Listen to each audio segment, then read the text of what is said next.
বাদুড়িয়ার ওই 12 নম্বর ওয়ার্ডের বাসিন্দা সুকুমার ঘোষ। এলাকায় প্রতিষ্ঠিত বিল্ডার্স, আর্থিকভাবে যথেষ্ট সচ্ছল।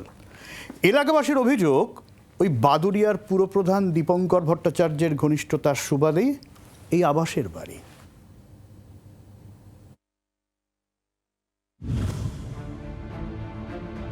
বারো নম্বর ওয়ার্ডে আরও একটা বাড়িতে আমরা চলে এসেছি। বাড়ির যিনি মালিক, এলাকার বাসিন্দাদের বক্তব্য, এলাকার সবথেকে বড় বিল্ডার্স তিনি, অথচ সেই সুকুমার ঘোষ প্রধানমন্ত্রী আবাস যোজনাতে বাড়ি পেয়েছেন। বাড়ি পেয়েছেন কারণ অভিযোগ নেপথ্যে পুরপ্রধান দীপঙ্কর ভট্টাচার্য।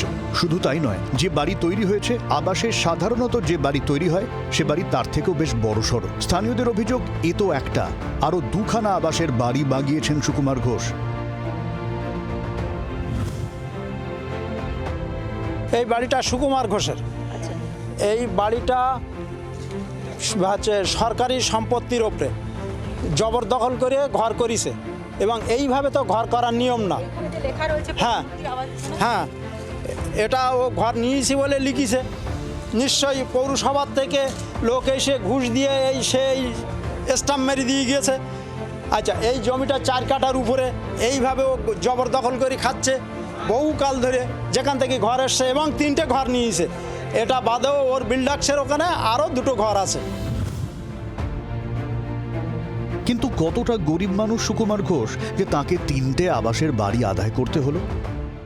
আমরা দিয়েছি, আমরা হচ্ছে তখন আমার ঘরের খুব প্রয়োজন ছিল, যেহেতু ফ্যামিলি একটা হচ্ছে, আমরা একটা ঘর দাও যদি বললো, টাকা দিতে হবে 50,000 টাকা বললো। প্রচুর প্রচুর প্রচুর যারা টাকা দিয়েছে তাদের ঘরে ও লোক দিয়েছে, তাছাড়াও ঘর উনি দেননি। তানার জমির ওপরে সরকারি প্রতিষ্ঠান, স্বাস্থ্যকেন্দ্র আছে, তানার বিষয় সম্পত্তি প্রচুর আছে। আপনারা তদন্ত করুন, দেখেন এলাকার মধ্যে টপ বিল্ডার্স এলাকার মধ্যে সুকুমার ঘোষ সবাই এক নামে চেনে।